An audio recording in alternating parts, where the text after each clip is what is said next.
Welcome back to the Keto Summit. I'm here with Dr. Jason Fung. Jason is a nephrologist from Toronto in Canada, and I first became aware of Jason through his Etiology of Obesity YouTube playlist, which is just a phenomenal series of presentations. I will link to those and Jason's new book, The Obesity Code, Unlocking the Secrets of Weight Loss, on the webpage at ketosummit.com that hosts this video. So Jason, thank you so much for joining me today. Thank you very much. Thanks for having me. No, it's my pleasure. And I've really enjoyed those videos, I have to say. I think you're a brilliant critical thinker, and you've certainly, you've made me think really hard about some of the problems that you talk about.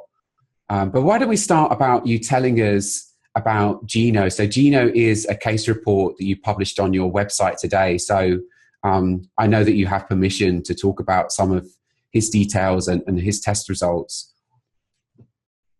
Yeah, I mean, this is a reader actually who wrote into me.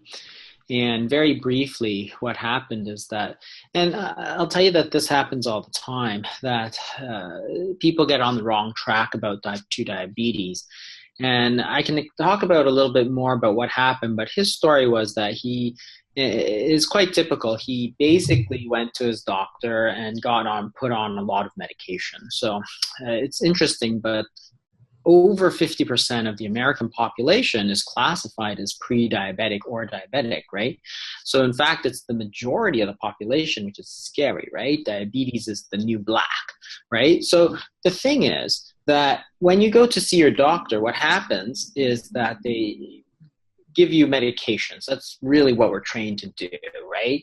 You go to somebody and you get medication, then you go back and get more medication, then more medication, more medication. Eventually you get put on insulin, and then more insulin and more insulin and more insulin. And that's pretty much what happened to him. He also got some advice from a diet and exercise standpoint to basically eat low calories, reduce your calories, increase your exercise, which is basically the kind of eat less, move more advice that we've been giving for about 30, 40 years. Unfortunately, it doesn't work. And we know that it doesn't work because practically everybody has done it, and it doesn't work for everybody. We also have large studies that show it doesn't work. So the Women's Health Study, for example, shows that these sort of ideas where you can just cut a few calories a day and walk for an extra 10 minutes and take the stairs, they simply don't cause weight loss. So anyway, so he did this for years and wasn't getting anywhere.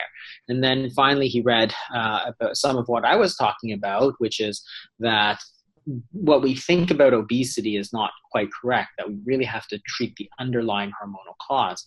And by applying these principles, he was able to drop pretty much all his weight, and his diabetes essentially went away. And you should see the pictures. They're quite stunning, actually. And they are extremely striking, the picture. Was that his primary complaint? When Gino first went to a doctor, what was he complaining about? Well, most of these people get diagnosed as pre-diabetic. So it's mostly they don't complain. They usually go there for their routine checkup, and their blood sugars have been kind of creeping up year after year. And the thing is that what I deal with a lot of is type 2 diabetes, and it really affects a lot of people. And I think that most doctors actually have the wrong idea about it. And this is an idea that this is a chronic and progressive disease. So I have a lecture that I call the 2 big lies of type 2 diabetes. And really the first big lie of type 2 diabetes is that it's kind of progressive, that once you get it, that you have it for life. There's nothing you can do about it. You got to take your medications, and then you got to go on insulin and take your insulin, and it's progressive. There's nothing you can do about it, right? It's like aging. It's a one-way street, right? You get older, you can't go the other way, right? And that's the idea that's promoted, in fact, by a lot of people, a lot of doctors. So the American Diabetes Association talks about it, Diabetes Australia, all the major diabetes associations have on their website something to the effect that this is chronic and progressive. Don't even try to get better is the sort of message that's out there. And I think it's completely wrong, because it's actually a reversible disease. And the thing about type 2 diabetes is that it's actually quite easy to prove that it's a reversible disease. If, for instance, somebody comes to me and says, well, they're diabetic or pre-diabetic, and all of a sudden they lose 50 pounds and they take themselves off their medications, right? You go, okay, great. That's terrific, right? You don't go, oh, you're such a liar, right? It's chronic and progressive. There's no way you can get better, right? It's simply the case that if you lose that weight, that diabetes will go away, right? So the question is, how do we get there? And this is the problem with the diabetes associations, is that they kind of promote this idea that it only gets worse. So they're telling people to kind of give up hope now, right? So it's this kind of learned helplessness that they're trying to instill in the population, that you shouldn't even try to get better. You shouldn't even try some of these alternative dietary methods like ketogenic diets or other diets like that. So that's really important to understand, because if you believe them, then you'll just simply go along with doing what they say, which is taking medications, taking insulin, and it's actually the wrong thing to do. The second big lie really is that lowering the blood sugars is really the goal of therapy, because again, the problem is that blood sugars are only the symptom of the disease, but it's not the diabetes itself, right? So you can take insulin, for example, to lower your blood sugars, and it will lower your blood sugars, but you're going to gain a lot of weight. Everybody who takes insulin knows that, right? So this is the thing that always happens, is that people start these medications or insulin that makes them gain weight, and then they come back and they say, well, doc, you always told me that I needed to lose weight, and here you are, you gave me insulin, I gained a bunch of weight, how is that good, right? And the doctor never has a good answer. He says, well, that's just the way it is, right? You should eat less and move more, kind of thing, right? And the problem is not that they needed to eat less and move more. The problem is you started them on insulin, right? And it's pretty obvious to see the problem is insulin. So you need to get the insulin down, not up. And those are the things I talk about specifically to type 2 diabetes. But, in the end, the idea is that this is actually a reversible disease. It affects a lot of people. And there's this kind of movement to kind of normalize it and say that it's okay to have it. It's not okay to have it, right? This is a disease that's completely reversible, that's completely curable, but our treatments are making things worse. So therefore, we have to use the right treatments, not just say it's okay if it gets worse. It's not okay, because diabetes, type 2 diabetes, is the leading cause of blindness. It's the leading cause of kidney failure. It's the leading cause of amputations. There's diabetic foot ulcers. There's heart attacks or strokes. It basically kills every part of you, right? So it's not okay, right? It's not okay that it's progressive. You need to say, well, I have type 2 diabetes. Let me find an appropriate treatment for it. And it's not medications, and it's not insulin, and it's not the low-fat diet, right? We've done all three of them, and they've been a complete failure. Right. So I know that Gino wasn't directly under your care then. He was a reader, but obviously you do have a lot of people underneath your care. And, I think that's one of the things that makes you such an interesting person to listen to, is that you are in the trenches helping people. You're not just a researcher sat in some ivory tower. Right. So tell me, what are people doing? So if it's not the medication and just moving more and eating less that's the solution, what did Gino do? What he did was he implemented a very low carbohydrate diet and used some intermittent fasting as well. So what you have to understand is that the whole, it's a little complicated, but the whole idea of type 2 diabetes, what you have to think about is that really the body is just full of sugar. Okay, it's not the blood sugar, but it's the sugar in the body, right? So what happens when you take insulin? So if your body, you're eating a kind of sad American diet for 50 years. You've gained a lot of weight, not all at once, right? But a pound or two every year. And then all of a sudden you've got this big beer belly. You get the fatty liver and you get the type 2 diabetes. That's very typical by the time you hit 50 or 55 or 60. And that's what happens. Then you get diagnosed with diabetes or pre-diabetes. Essentially what you have to think about is that your body is basically filled up with a lot of sugar, right? And the reason is that we're eating a lot of processed foods. There's a lot of foods that really aren't that great for us. So as you fill up with sugar, what happens is that the sugar that you eat, the carbohydrates, eventually spills out into the blood because, our body is kind of full of sugar already. So imagine that our body is a sugar bowl. You eat, the sugar comes in and it spills out into the blood. So what the insulin does, and what a lot of the medications do, things like sulfonylureas and most of the standard medications for type 2 diabetes, they don't get rid of that sugar, right? So what they do is they take that sugar that's spilled out in the blood and they basically just ram it back into your body, right? So the body says, whoa, what am I going to do with it, right? So it sends it all elsewhere, right? It sends it into the liver, sends it into the heart, sends it into the feet, sends it into the eyes, and turns a lot of that into fat, right? And the problem is that you haven't done anything about this sugar bowl that's too full. Your body's still full of sugar. So the next time you eat, exactly the same thing happens. Sugar comes in, spills out into the blood, you take your insulin, you ram it back in. So the body essentially just fills up with sugar. Now, once it gets to a certain point, it really can't take any more sugar, right?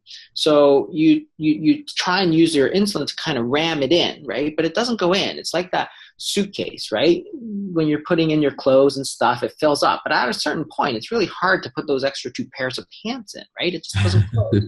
It's the same idea. Your body is now so full of sugar that even taking the insulin, you can't ram it in.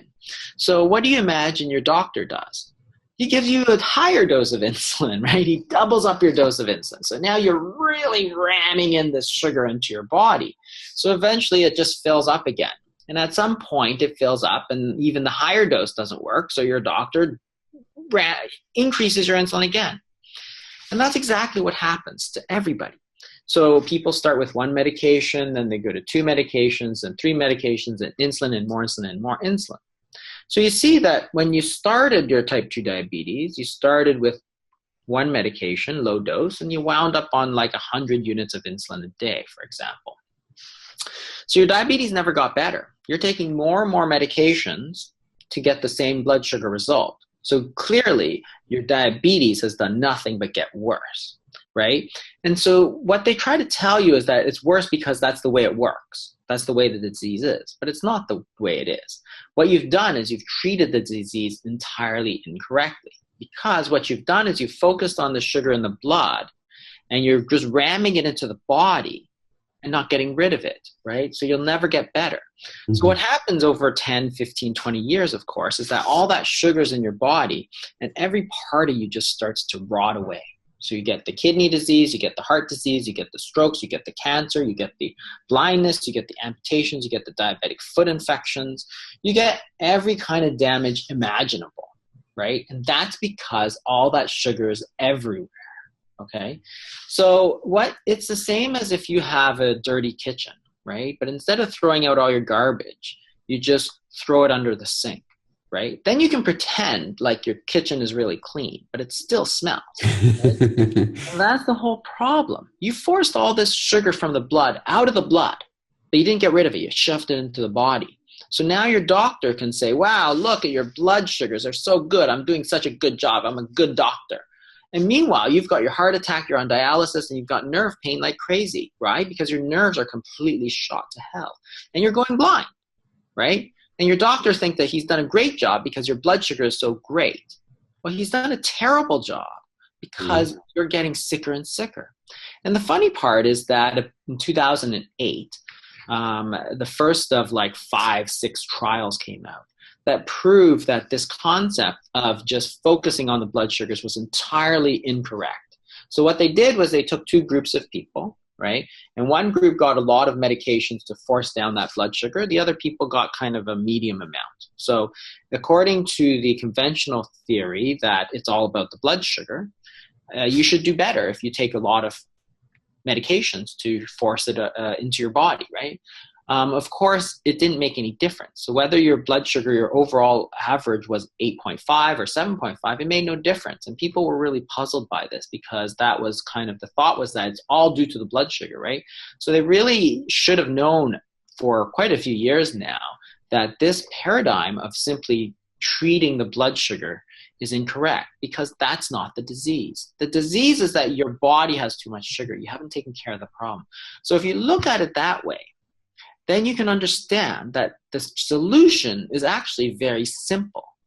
If your body has too much sugar, you can do two things, right? You can stop putting it in, or you can burn it off, right? And that's what you need to do. What you don't want to do is just keep forcing it in, which is what we're doing with our current therapy. Like 99.9% of type 2 diabetics are treated by forcing the sugar in, right? So think about your car, right? So if you have a car and you're filling up the gas tank, but there's no more room in the gas tank, so you start pumping the gas into the back seat, right? Well, okay, that's not very good. You have too much gas. So what are you going to do? Well, it's pretty obvious, right? You're going to stop putting the gas in, then you're going to run your car a little while to burn it off. What you're not going to do is go back to the pump 6 times a day and keep pumping it in, right? But that's what we tell people to do. Eat plenty of carbohydrates, cut your fat, which glucose is sugar, right? And it's chains of sugars that gets broken down. And we keep eating all the time. So people say, oh, you should eat 6 times a day, right? And don't fast, right? So it's funny because people who do it for religious reasons, they get told not to fast, right? But what happens when you fast? Your body burns down the blood sugar. That's what it does, right? Right. So you got that car with too much gas. You got to run it, right? And you force your body to burn it off. You force your car to burn down the gas. You can do the same thing. So if you look at it that way, the solution is quite simple. One, eat a very low carbohydrate diet. So ketogenic diets are great. And there's tons of people who have done ketogenic diets and reversed their diabetes, right? But if that is not enough, then you can do more. You can run that car, right? If you take 0 calories, right? If you fast for a day, you will force your body to burn 2,000 calories of glucose, right? That's what it's going to do. And it's not that you have too little energy. Everybody says, oh, I'm going to be tired. I do a lot of physical exertion. Good. You should, because you've got too much energy, not too little energy, right? So you got to burn it off. And that's the whole thing. Yeah, you might be hungry, right? I'm not saying that it's the easiest thing in the world, but you're not going to be sick. You're not going to be tired because your body will provide you the energy it needs. And that's what you need to get better, right? I have other people who say, oh yeah, it is funny actually, because, I've put hundreds, probably over 1,000 people on fasts, right? And when we started, people would say, yeah, it might work, but nobody will do it, right? And I said, I'm a doctor. My job is not to tell people what's easy to do. My job is to tell people what they need to do to get better. Whether they do it or not is not my problem. Of course, I provide support so that they can do it, obviously. But the key is not to give a solution that's just ineffective but easy, right? Who wants that? It's like if you need to get surgery, you don't say, yeah, you need surgery, but it hurts a lot. So you know what? You should just die, right? That's just ridiculous, right? If the solution is to change your diet and to fast, then we'll provide enough support that people will be able to do it, right? Not here, take your insulin, but I know that you will get worse in the future. For sure you'll get worse. And that's what, and the funny part is that the diabetes associations, they don't even pretend that you will get better, right? They actually tell it to your face that, hey, you'll take this insulin and stuff and you'll get worse. Count on it. But that's just the way the disease is, but it's not, right? It's getting worse because they're treating it completely incorrectly, right? It's crazy because in any other field, right, if you have a success rate of like 0%, right, most people would just, say, okay, that's the wrong treatment, right? Or that's the wrong solution, right? They don't just say, well, that's just the way it is, right? So get with it, right? It's crazy to think that this is the way we treat type 2 diabetes, which is, honestly, the 21st century kind of plague, because it affects so many people and affects so much of what we do, right? But haven't they got at least half the equation right? So the analogy that you said with the car, what can you do to dispose of more gas? Well, you can drive the car harder and faster, right? So maybe the recommendation to move more is correct, and you can dispose of some glucose, maybe doing some weightlifting or maybe even some endurance exercise. Do you not think that is at least helpful? It's helpful for sure. But in terms of whether or not it's going to make a difference. Like there are definitely people who can, but if you look at how many calories you burn, for example, doing exercise, it's very little, right? We've all gone on that treadmill and watched that calorie counter, and it goes up really slowly, right? Right. I'm not talking about 30-year-olds, right? I'm talking about 80-year-olds, 75-year-olds, right? So, you have to be aware that I'm talking about a 75-year-old lady who weighs 250 pounds, who has bad knees and bad hips and a bad back, who really can't even walk, let alone run, right? So, I'm not saying that 30-year-old shouldn't just go ahead and do a lot of exercise. I think that is actually very useful. But if you're 75 and your knees hurt and you really just can't do it, then you live in, I live in Canada and it's like freezing cold outside. It's difficult to exercise that much. So if you think about it, the scales are totally off, right? So again, yes, if you can do several hours at a time, that's fine. But most of the people I'm talking about are going to do maybe a little bit of walking, right? For half an hour, 3-4 times a week, right? Mm-hmm. That's good for them, right? You think that that's not much, but that's good for them. And if you think about how many calories they'll burn, it might be 100, 150, something like that, right? They're walking slowly, right? Let's face it, right? They're like your grandmother. They're just not going to be out there running 10Ks and half marathons. So the thing is that if you're going to burn 150 calories 4 times a week, and you really should burn in a day of fasting, say 2,000 calories of that sugar, the scale is totally off, right? So they will do much better with the fasting than the other. The other problem with exercise is that it never causes as much weight loss as we think it does, because there's a lot of compensation effects. So again, it's different depending on your population, but for the general population, when they have done studies of exercise and they calculate how much weight people should lose, and this is a well-known phenomenon in research, the amount of weight people actually do lose is often at least 1/3, like it's 2/3 less than they think it should be. And it's because if you do a lot of exercise, then you're going to compensate in your spare time that you're not exercising by being less active. And they see this in studies of children and phys ed, for example. So every study of phys ed in schools has failed. The reason is that when you put these pedometers on kids, for example, you measure how many steps they take, and you do phys ed in school, what happens is that child, when they go home, they're less active. If they didn't do phys ed in school, when they get home, they're more active. So the overall amount of activity in the day is actually the same whether you do phys ed in school or whether you don't. And that's why these sort of things are not as effective as you think they should be. So definitely there is an effect. So yes, if you can do a lot of exercise, you will probably do pretty well.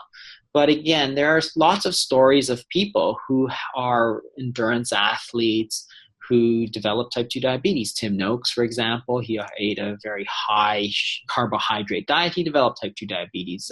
Peter Attia, right? He wrote all about his, he was this endurance swimmer, and he was like 25 pounds overweight, swimming 3-4 hours a day, right? So there are lots of stories out there of people who've done lots of exercise but have not still been able to get rid of the type 2 diabetes. Or Sir Redgraves, who's the UK the British rower, yeah, rower, who wound up with type 2 diabetes, or I think shortly after he retired. So again, it's yes, they are related, but not exactly the same thing. Yeah, no, I've certainly seen it in myself, both the insulin resistance in spite of exercise, and then what you're talking about, being really hungry as the result of doing a fairly moderate amount of exercise, and then being more sedentary too, certainly. If I do a huge bike ride, then I'm definitely going to move my body a lot less as a result of that, and surely those things start to cancel each other out. But so what's going on here? When I walk down the street here in California, somewhere some people in the rest of the world might consider to be quite a healthy place, I would say that most of the people that I see are at least slightly overweight. So what's going on? Is this just about food choices, or are people eating too much food? Or well, I think a lot of it has to do with the food choices that we make now. So if you look at overall trends, for example, you can see that much more people eat out than eat in, right? If you go back 50 years, right, there's a lot more people who eat in fast food restaurants. There's a lot more processing of our foods and so on. And it's not necessarily that eating out is bad for you, but they tend not to use the best things, right? So they'll put in a lot of sugar because sugar, for example, makes foods taste really good and it's really, really cheap. So you can make a food taste amazing with very little cost by simply putting more sugar in. So you see this with sauces, for example, right? Barbecue sauces, all kinds of sauces. They're just loaded with sugar, right? Ketchup and all these other sauces. And stuff you would probably never do yourself. People do in processed foods, right? They inject chicken breast with all these sugar solutions and stuff, and it makes it taste really good. So the processing of the foods is one of the major changes, right? So we've made several changes in our dietary habits since the 1970s. So it's interesting because there's two main changes since the 1970s in the way that Americans eat.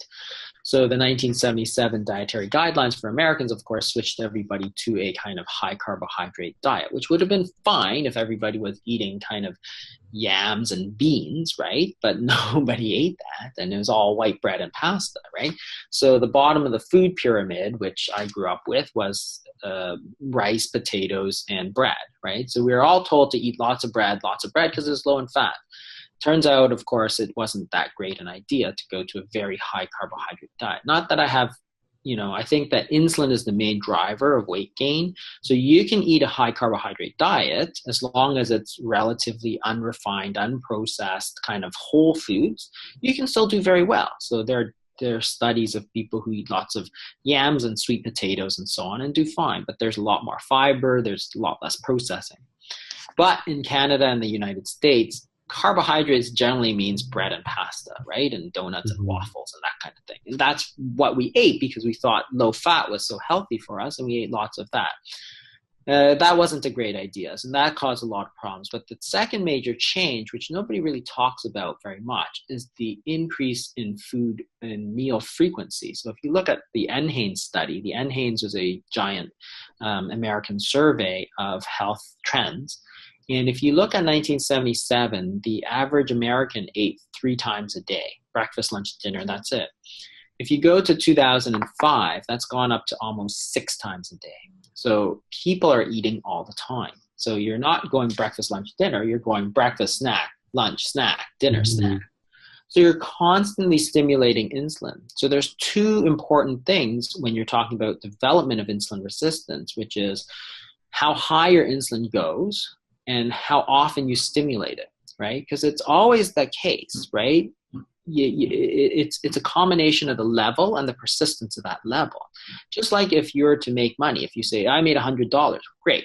But if you made $100 a year, it wouldn't be very good, right? But if you made $100 an hour, it'd be very good, right? So that frequency is very important, right? It's equally as important as how high the level is. But yet we kind of ignore it and think, oh, well, it doesn't matter. Of course it matters. So those 2 changes actually are the 2 changes you need: high levels of insulin, persistent levels of insulin to develop this insulin resistance, and that's what's happened over time.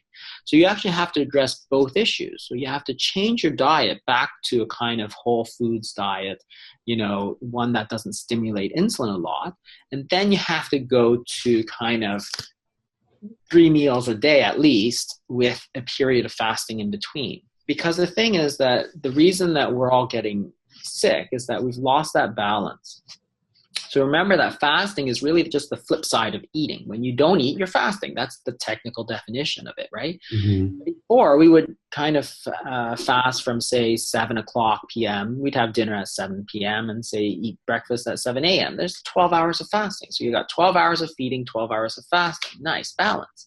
Now we eat the minute we get up to the minute we go to bed, right? So now you have like maybe 6 hours of fasting or 7 hours of fasting. The only time we're not eating is when we are sleeping, right?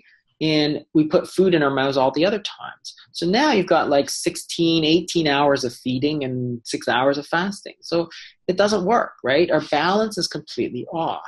So in order to get us back into balance, you have to, one, change the foods back to kind of whole unprocessed foods. And then two, make sure that you have a period of fasting every day. I mean, the very word itself, break fast, is actually interesting because it's the meal that breaks your fast. What does that mean? It means you should be fasting every day, because if you are not fasting, you cannot break your fast, right? So therefore, what people recognized long time ago was that fasting isn't part of everyday life. It's part of that balance, which we've totally thrown off, and nobody ever talks about it. They just talk about, should we eat fat or carbs, low fat, low carb, low this and that. Well, what about the meal frequency? What about reintroducing periods where you let your body digest what you've eaten, right? Because when you eat, you're putting food energy in your mouth, and your body is going to store it, right? So if you put energy in for 12 hours of the day, and you let that energy come out for 12 hours of the day, you're more likely to be in balance than if you're putting energy in for 18 hours a day and letting it come out for 6, right? You do that for several, a decade, and you wonder why you're gaining weight. Well, I'll tell you why. Your balance is completely off, right? I mean, it's crazy to think that people will say something like, eat 6 times a day to lose weight. It's like, okay, well, eating doesn't make you lose weight. Eating more is not likely going to make you lose weight. It's like you should rub your hands in the dirt 6 times a day to clean your hands. Well, rubbing your hands in the dirt makes them dirty. That's the very definition, right? You don't do it more to get clean, right? Eating more times a day is just not going to make you lose weight. Right. For some reason, you hear it enough, people go, yeah, that's a good idea. That's not a good idea. Why don't we go back to a time when we didn't have the obesity epidemic and look at how many times they ate? It was 2 to 3. And nobody cared if you skipped breakfast. They'd say, whatever, right? You skip breakfast, fine. Skip breakfast. I don't care.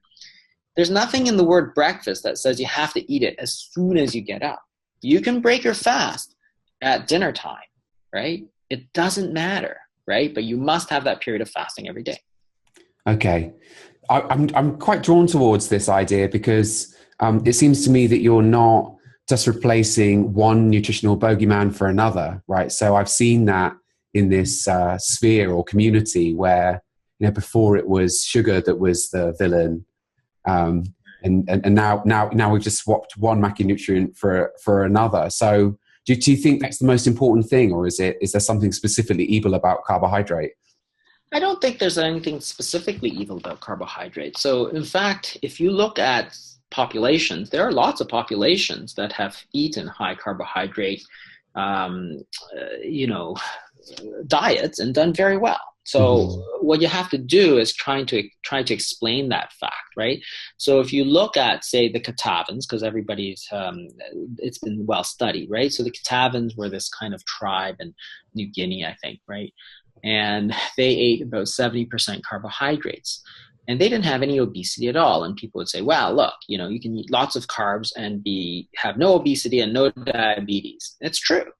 If you measure their insulin levels, which they did, their insulin levels were at the 5th percentile of the Swedish population, which is because Dr. Lindeberg, who did the studies, was Swedish. So he compared them to Swedes. So these people who were eating a lot of carbohydrates had an insulin level which was lower than 95% of the Swedish average kind of European population. So yes, you can eat carbohydrates and have very low insulin levels. And that's the whole point. If we make the argument that insulin is the main driver of obesity, which is what I do in the obesity code, then it doesn't logically follow that the only thing that raises insulin is carbohydrates. There's actually a lot more that goes into it because insulin resistance, for example, affects insulin levels. Fiber affects insulin levels. Vinegar affects insulin levels. Fructose affects insulin levels. Fatty liver affects insulin levels. Cortisol does. Animal proteins do.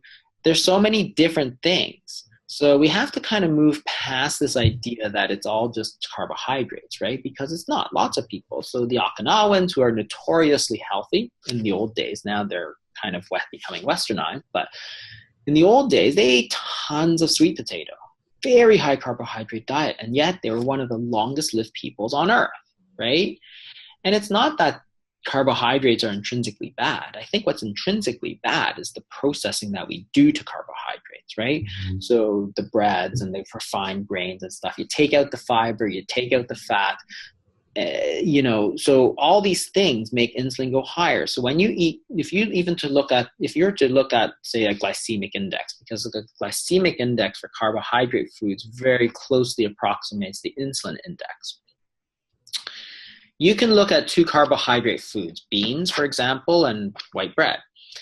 The glycemic index is very different, right? You can take 100 grams of beans and you can look at that glycemic index and you can see that it doesn't raise the blood glucose very much, right? And therefore insulin also doesn't go up very much. Mm-hmm. Whereas if you eat a couple of slices of white bread, glucose goes way up, and you know that insulin goes way up to follow, right? So you can't say that it's simply the carbohydrates. And this is to your point of switching boogeymen, right? At first, the big boogeyman was fat, right? And that wasn't a great idea. And then we switched it to carbs, and then we switched it to sugar. I mean, they all have a grain of truth. But the question is, what's the language the body talks? Right? Because the body doesn't give two shits about calories, right? There's no bomb calorimeter in our body, right? It doesn't measure calories, so it doesn't care about it, right? And it really doesn't care about carbohydrates, but it cares about, say, insulin. Because if insulin is high, it responds one way. If insulin is low, it responds a different way. And we can measure these differences, right? So that's what we need to know, because we need to speak the language the body is speaking. You can't go and demonize calories, because you can take two foods, say a plate of cookies and a salad, with the same amount of calories, right? The minute you put it in your mouth, the cookies will spike your insulin and the salad with olive oil will not. So they're vastly different for the same amount of calories. Therefore, calories is not the language that the body speaks. Mm-hmm. It doesn't matter. So why we obsess about calories is truly beyond me, because my body doesn't care if you ate 100 calories or not. But when that insulin goes way up, that's instructions for my body to react a certain way, which is to store fat, right? Whereas you eat, say I drink a cup of olive oil and it's got like 500 calories. Well, insulin doesn't go up at all. So that's instructions to act a different way, right? And you can debate about what way it is, but in the end, you got to find out what it is that the body really cares about so that you can make those adjustments. Right. This kind of brings me around to one of the things that you've talked about, which I think is most interesting, and that's proximate versus ultimate causes. And I instantly recognize this from the conversations that I have with my 2-year-old daughter. And like any kid, she continually asks why. And the reason she asks why is because I haven't satisfactorily answered her question. So, she'll see a fat guy and say, why is that guy fat, Dad? And, I could say, well, he consumed more calories than he had expended. And technically that's the correct answer. But you know what she's going to say? Why? Why did he consume more calories than he had expended? So why do you think that's happening? And maybe can you just explain the difference between approximate and ultimate cause? Yeah, so the proximate cause is what happens kind of immediately upstream. So if you say the proximate cause of fat gain is too many calories in versus how many calories out, it's not a very good way to approach how you treat people, because there's something that caused it. And if you don't treat that, then you're not getting to the kind of root cause. So if you take the example, for example, of a plane crash, right? The plane crashes because gravity was stronger than lift. Okay, that's true in all cases, right? Just like the first law of thermodynamics, it is always true, right? So therefore, you might say, well, if that's true, then all you have to do to prevent all plane crashes in the future is to have more lift than gravity. Boom, bigger wings, less weight, you're done. It's obvious, right? It's the law of gravity. It's not just a general suggestion, it's a law. Well, obviously you think that's really stupid, right? Because what caused the lift to fail was, say, inclement weather, poor training, or mechanical failure, right? And that's the ultimate cause. That's what actually caused the problem. right? So therefore, if you have poor pilot training, lift fails, and then therefore lift goes down, gravity is the same, boom, you crash, right? So if you treat the proximate cause and just build a plane with ginormous wings, you will still crash because the pilot who has no training will still crash that plane. And then you're going to wonder why. And you go, wow, it's the law of gravity. How can it be wrong, right? It's because you didn't understand, right? It wasn't the law that was wrong. It was that you had the wrong idea. You're treating the proximate cause. So if you treat the ultimate cause, you say, wow, the ultimate cause is poor pilot or human error. We need more training. Or inclement weather, we need better forecasting, or we need better scheduled maintenance, right? And therefore, when you treat the ultimate cause, therefore, you are able to actually reduce problems. And the same thing happens with alcoholism, right? And I say alcoholism is the same. It's too much alcohol in versus alcohol out, right? So again, if you look at the first law of thermodynamics for alcoholism, you say that's always true because you can't manufacture alcoholism from thin air, right? So therefore, it's always true. Therefore, if you simply stop drinking alcohol, boom, you're done. Boom, right? I've cured alcoholism. Well, you haven't. You have done nothing, right? Because you're just looking at the proximate cause. What was the ultimate cause of alcoholism? Well, it's an addictive drug. It's, there are people who have a lot of social problems or they have personal problems. And that's why they've turned to alcohol. That's the ultimate problem. So if you treat alcoholism with the, Alcoholics Anonymous, which is support groups and peer support and, stress relief and all this stuff, now you're getting and acknowledging that it's addictive and going for substance abuse counseling and that kind of thing. Now you're actually going to make a difference because you've treated the actual ultimate cause. If you just treat the proximate cause and say, no more alcoholism, you haven't done anything, right? And that's the thing. If you look at the proximate cause, you think you're being very logical, but you're really just being very stupid. You don't understand what's going on. And the same thing happens with calories, right? The proximate cause is calories in, calories out. It always is. It's always true. But what causes the calories in to go up and what causes the calories out to go down? Well, that's the ultimate cause, and that's what you really need to know. So the unspoken accusation, and this is a problem with all these calorie theorists, is that the unspoken accusation is that it's your choice to eat more calories or reduce your calories out, right? So they say, okay, calories is the main ultimate cause because that's the proximate cause, but the ultimate cause is you, right? You let yourself go. You didn't want it bad enough. You didn't follow the diet. I don't think that's true at all. I think that you're looking at the proximate cause. And for instance, and that was just recently shown, in that big Kevin Hall study on The Biggest Loser.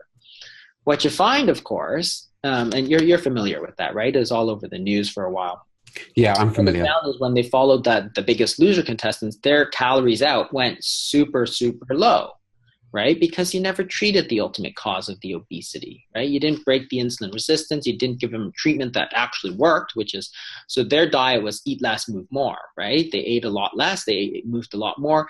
Their metabolism just went to nothing, right? They're burning like 800 calories a day less, right? And that's the thing. If you say calories in minus calories out, well, you assume that calories out stays stable. Right? Which it doesn't. It does not. It absolutely does not. So therefore, nobody's breaking any laws of thermodynamics here. What's happening is that you reduce your calories in and you cause your calories out to reduce, right? So you start out, say, at 2,000 calories in, 2,000 calories out. And this is what happens to everybody. You reduce your calories in to 1,200, right? And you think that this calories out will stay at 2,000, right? And then you're just going to lose weight like crazy. That never happens. What happens very quickly and forever, like for 6 years of The Biggest Loser study, is that your body just does this, right? Now you're eating 1,200, you're burning 1,200, right? You're not losing weight. The problem is you're burning 1,200, so you feel like crap, right? You're cold, you're tired, you're hungry. So then you say, okay, well, I'm not going to eat 1,200 anymore. I'm going to eat 1,500 because I feel like crap, right? Your body's still burning 1,200 because it wants to regain its weight. Boom, all your weight comes right back. And now you feel like crap. You feel worse than you did originally because before you're burning 2,000 calories. you were still overweight, but you were at least not feeling so lousy. Now you're feeling lousy and you've regained all your weight, right? So it's such a bad strategy that we use for so many years, all based on this faulty understanding of what thermodynamics actually means. And these people who just say, oh, just cut a few calories. And there's so many people who just say that, right? Cut a few calories, cut a few calories. That is guaranteed to fail, right? Guaranteed to fail. We know why it happens. We know why it fails. And we have 30 years of experience. Like, who hasn't reduced their calories in, right? 99% of people have done it. I've done it, right? And it doesn't work. We all know it doesn't work. So to continue to advise people just to reduce their calories and focus on calories, remember, your body just doesn't care about calories, right? So to focus on something your body doesn't even care about is ridiculous.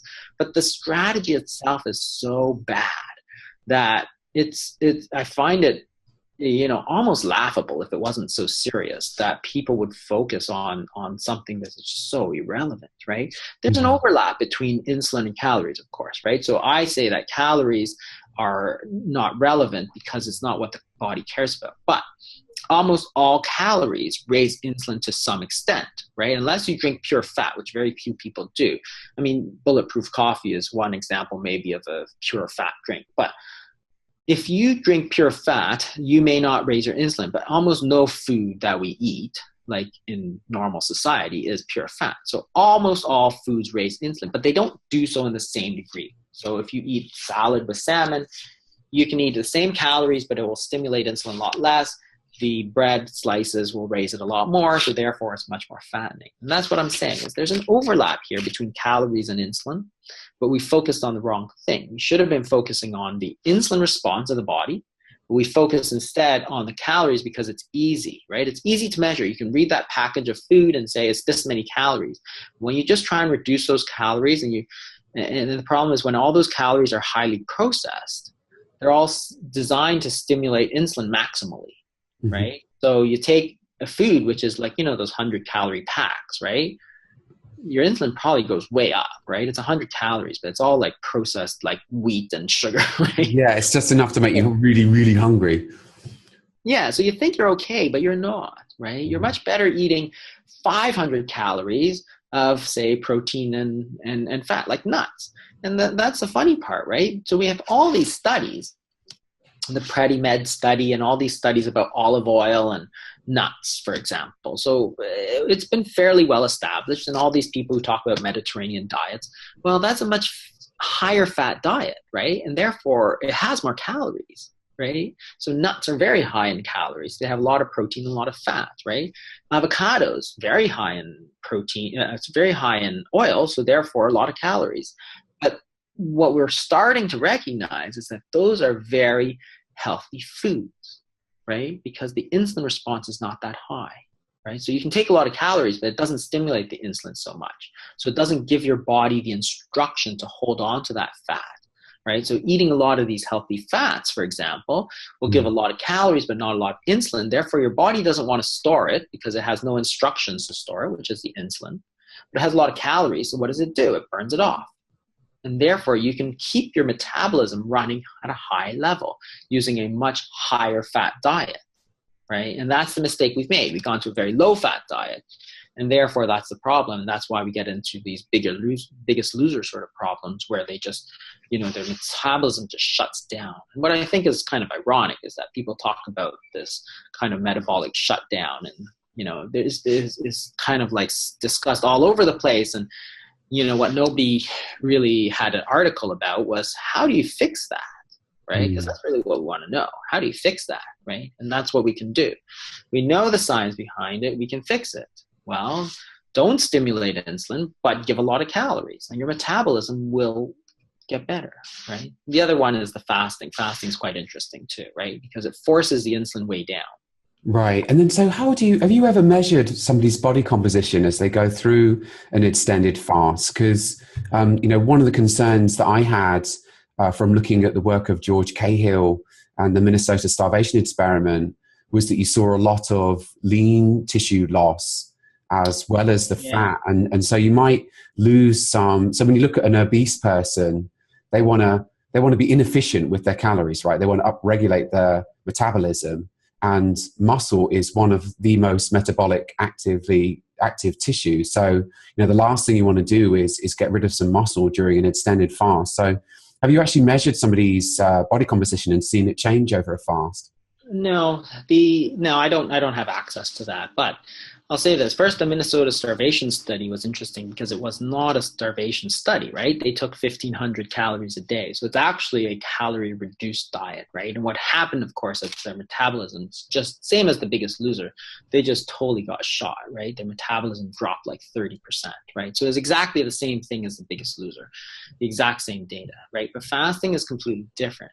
So the problem with the current scans is that there's two issues. One is that everybody assumes that loss of protein means loss of muscle, but it doesn't. There's a lot of other tissue, a lot of connective tissue that I think can be gotten rid of. So there's a whole process called autophagy, which is where you stimulate the breakdown of these kind of old subcellular parts. And you can actually show that they actually feed into gluconeogenesis. So yes, you are burning protein, but I'm not sure that that's a bad thing, because I think that there's a lot of excess protein. So if you lose a lot of weight, for example, you have this connective tissue, because that's what was holding the fat cells, that's your skin and so on. And so I'm not sure, yes, you do burn some protein, but I don't think it's muscle. Second is that if you look at the there's some data from Kevin Hall. He did an extended fast and measured oxidation. So carbohydrate oxidation, protein oxidation, and fat oxidation. And what he can show, and it's been shown kind of over and over again, even with Cahill's data, is that the protein, you have a baseline kind of protein oxidation. That doesn't go up. Now, it goes down very slowly, though. So you continue to have some protein turnover. But what you're not doing is you're not revving up your body to burn protein. You have the kind of normal turnover, and that's it.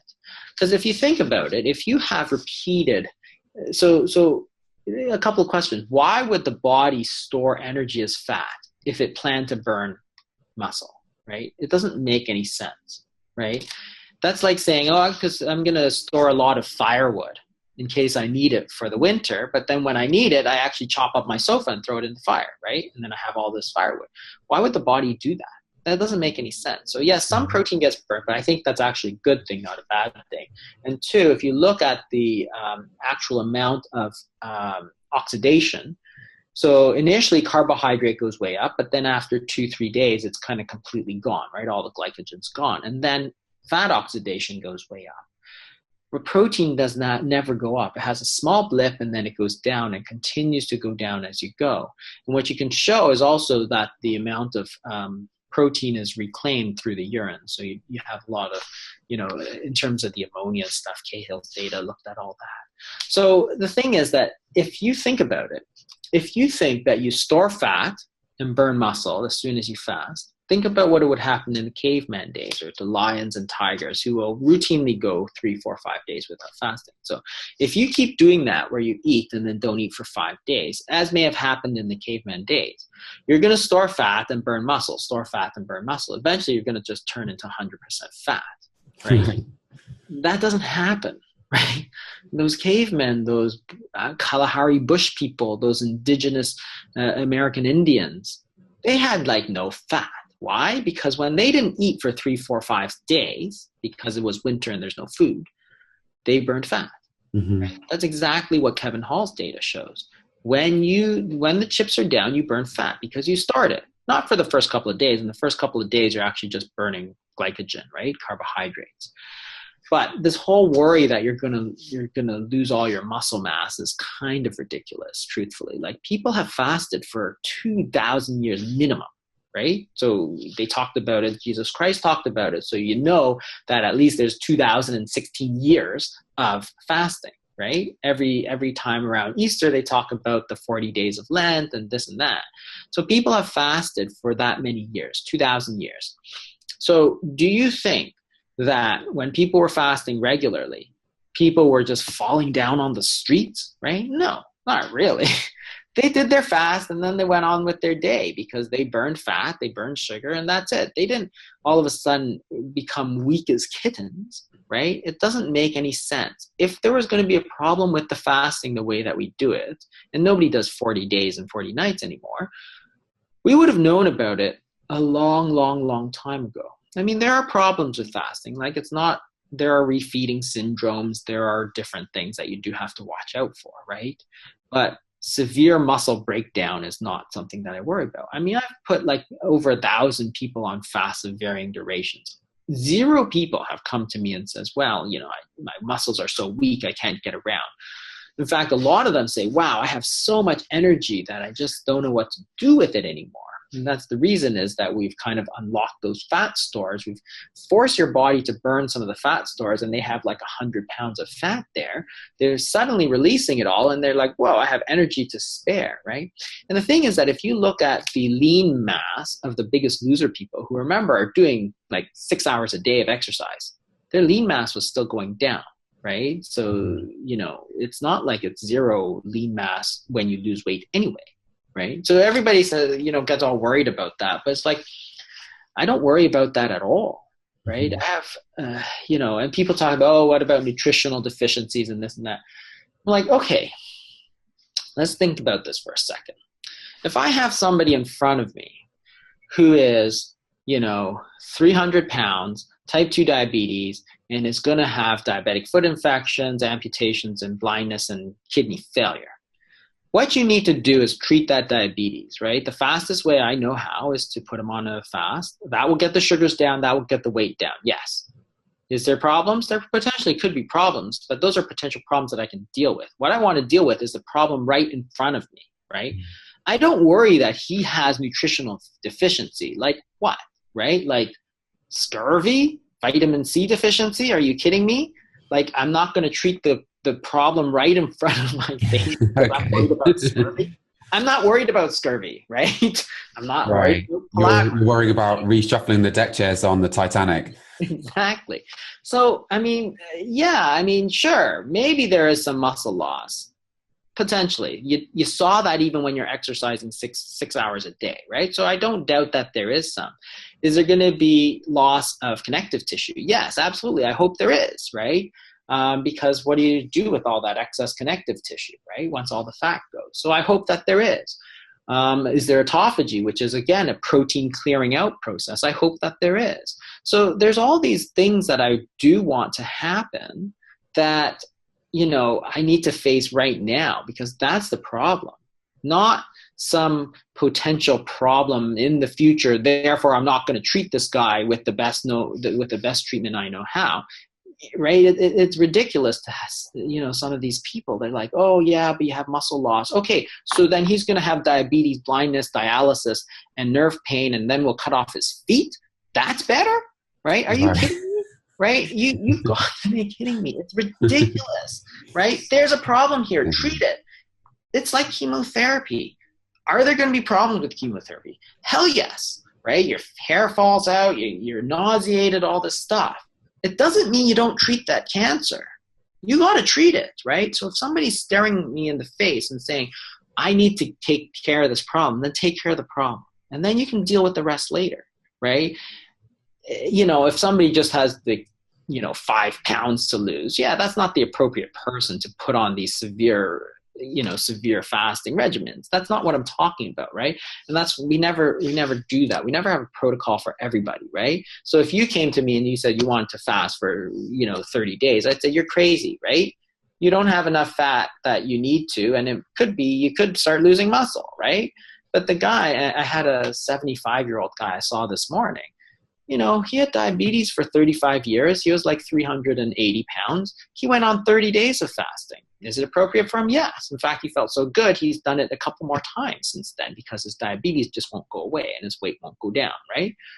It goes down when he fasts, but, you have to keep at it, right? So you have to choose you have to choose the appropriate tool, right? The problem. Right, the context is important. Exactly. So there's the people that, sometimes you see these comments and they're like, they have like 3 pounds to lose and they're actually bodybuilders and then they want to fast. I'm like, okay, you're totally taking what I say out of context, right?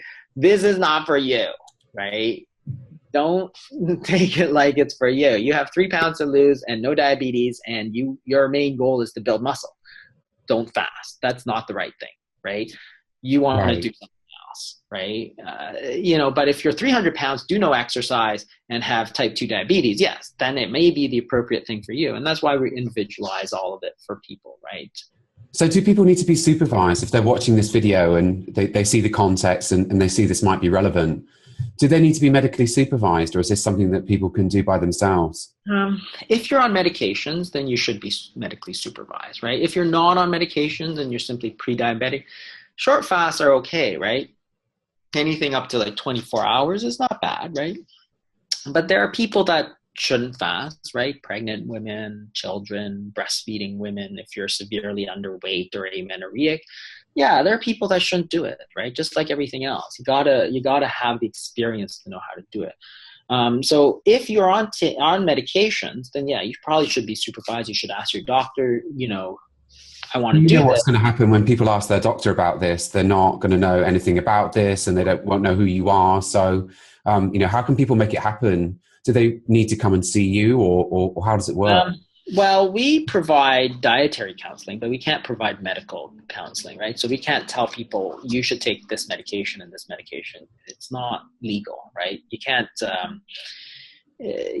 give advice like that online. We can give kind of general advice in terms of diet and so on, but in the end, their own doctor or themselves have to take responsibility for that medication change, right? Mm-hmm. So if you're taking insulin, for example, and you don't eat, that dose of insulin has to go down. Otherwise, you might go very low and die, right? So those are the things that we provide in our clinic, because I can supervise people and take care of all those problems before they happen, and we have a lot of experience with that, right?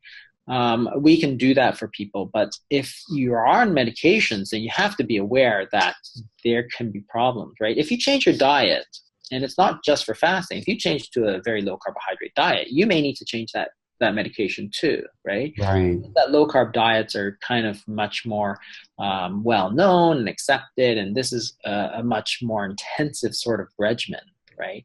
And there's nothing wrong with it being more intensive. It means that you get better effect, but there's greater risk as well. So you do have to make sure you're kind of well covered in terms of that. I don't say that everybody could do it, but a lot of people can, right?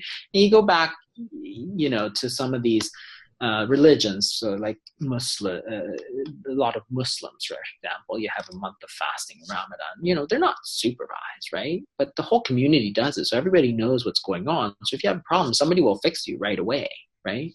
But and people say, oh, they can't do it. Well, what about those millions of people who do it all the time, right? All those Greek Orthodox people who do it constantly, all the Muslims who do it constantly, all the Buddhists who do it constantly, all the Hindus who do it constantly, right? There are literally hundreds and millions of people right now that are fasting. Right. Is it just godless Westerners that have this problem? Yeah, exactly. It's crazy that we kind of demonize that so much, when it's really just a tool for us to use, right? It's the most powerful tool, because you really can't go lower than 0, right? You can't do any better than eating 0, right? So it's a very powerful tool, and has a lot of problems too, which we acknowledge and we take care of, right? But to throw it out is like ridiculous. It's like taking the best tool in your toolbox, right? And just saying, I'm not going to use it. It's dumb, right? Well, no, you're dumb because you have a tool and you're not using it, right? Ketogenic diets, fasting, they're actually in the same kind of thing. Both of them try to lower insulin, but the fasting is just more effective, right? But there's more problems when you try to use it kind of willy-nilly, right? Well, Jason, this has been wonderful, very informative. I'm very grateful for your time. And the book, if anybody is interested in reading it, is The Obesity Code, Unlocking the Secrets of Weight Loss. And that is out now. And then also I will again link to the Etiology of Obesity YouTube playlist, which is a weekend well spent, isn't it? How many hours of video is that? It's a lot. Yeah, thanks.